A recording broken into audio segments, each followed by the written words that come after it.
Pernahkah Anda sebagai pengajar BIPA melihat siswa yang tiba-tiba macet total saat diminta menulis? Fenomena yang kita kenal sebagai writer's block ini sering jadi tantangan besar. Nah, dalam pembahasan kali ini, kita akan bedah tuntas bagaimana mengubah kebuntuan itu menjadi sebuah lahan kreativitas. Kita akan lihat 3 strategi gamifikasi atau permainan yang dirancang khusus bukan cuma untuk mengatasi macet menulis, tapi juga untuk membuat tulisan siswa jadi lebih runut dan enak dibaca. Oke, jadi ini dia peta perjalanan kita. Pertama, kita akan cari tahu dulu kenapa sih menulis itu terasa sulit.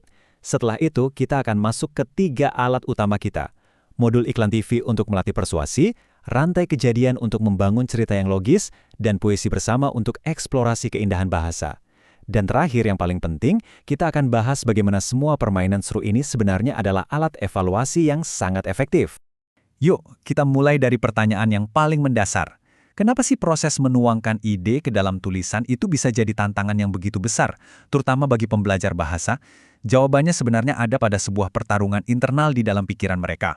Coba bayangkan, sebuah timbangan di kepala pembelajar. Di satu sisi, ada beban aturan. Tata bahasa harus benar, ejaan tidak boleh salah, struktur kalimat harus pas. Di sisi lain, ada tuntutan imajinasi. Ide harus mengalir, ceritanya harus menarik. Nah, writer's block seringkali terjadi ketika beban aturan ini terlalu berat, sampai-sampai imajinasi jadi terhambat.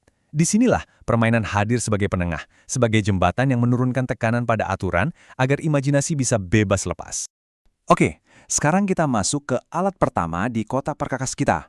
Modul ini dirancang untuk melatih sesuatu yang sangat berguna di dunia nyata, yaitu kemampuan menulis untuk meyakinkan orang lain, atau menulis persuasif. Konsep utamanya adalah bermain peran. Kita ajak siswa seolah-olah menjadi copywriter dan sekaligus aktor iklan. Ada 3 target utama di sini. Pertama, tentu saja melatih mereka menulis teks yang kreatif dan persuasif. Kedua, yang sangat krusial adalah membangun kesadaran audiens.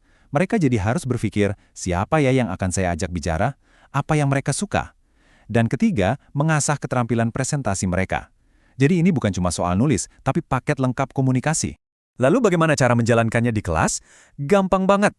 Pertama, bagi siswa menjadi beberapa kelompok. Lalu, berikan mereka sebuah produk untuk diiklankan. Nah, disinilah bagian serunya. Setiap kelompok harus membuat skrip iklan singkat, lengkap dengan slogan dan dialog yang membujuk. Puncaknya, mereka harus menayangkan iklan itu di depan kelas. Ada tips jitu nih dari para guru. Coba deh kasih produk yang aneh dan lucu, misalnya kerupuk udang rasa kopi. Dijamin, ide-ide paling liar dan kreatif mereka bakal keluar semua. Oke, dari serunya dunia periklanan, sekarang kita beralih ke modul kedua. Di sini, fokus kita bergeser dari persuasi ke bagaimana cara membangun sebuah cerita yang runut dan masuk akal. Prinsipnya sederhana, menyusun cerita secara gotong royong, kalimat per kalimat. Secara tidak sadar, aktivitas ini melatih siswa untuk menggunakan kata hubung seperti kemudian, lalu, atau tiba-tiba dengan tepat. Dari sisi kognitif, ini membangun logika bercerita. Dan hasilnya, seringkali cerita yang terbentuk itu lucu dan tidak terduga, yang justru menandakan bahwa suasana belajar di kelas jadi sangat positif dan nyaman. Diagram ini menjelaskan cara mainnya dengan sangat jelas. Prosesnya dimulai dari guru yang memberikan satu kalimat pemicu. Contohnya, pada suatu pagi yang cerah, seekor monyet melihat sebuah pisang emas di puncak gunung. Lalu, siswa pertama melanjutkan, namun pisang itu dijaga oleh seekor naga yang sedang tidur. Siswa kedua menyambung lagi. Tiba-tiba, naga itu terbangun karena suara perut monyet. Proses estafet kalimat ini terus berlanjut sampai menjadi sebuah cerita utuh yang nyambung. Kita sampai di modul ketiga, puisi bersama. Aktivitas ini dirancang untuk mengajak siswa menjelajahi sisi indah dari bahasa, sekaligus menghilangkan rasa cemas atau takut yang mungkin mereka miliki terhadap puisi. Ide utamanya adalah membuat puisi tidak lagi terasa menakutkan dengan cara membuatnya bersama-sama. Tujuannya ada beberapa. Pertama, memperkaya kosakata siswa, terutama pilihan kata yang puitis. Kedua, memperkenalkan elemen seperti rima dan metafora secara alami tanpa terasa seperti sedang belajar teori. Dan yang paling penting, ini adalah latihan untuk menggabungkan berbagai sudut pandang menjadi satu karya yang utuh. Prosedurnya sangat simpel, tapi luar biasa efektif. Guru hanya perlu memberikan satu baris pembuka yang bisa memancing imajinasi. Misalnya, senja di ufuk barat, merah merona.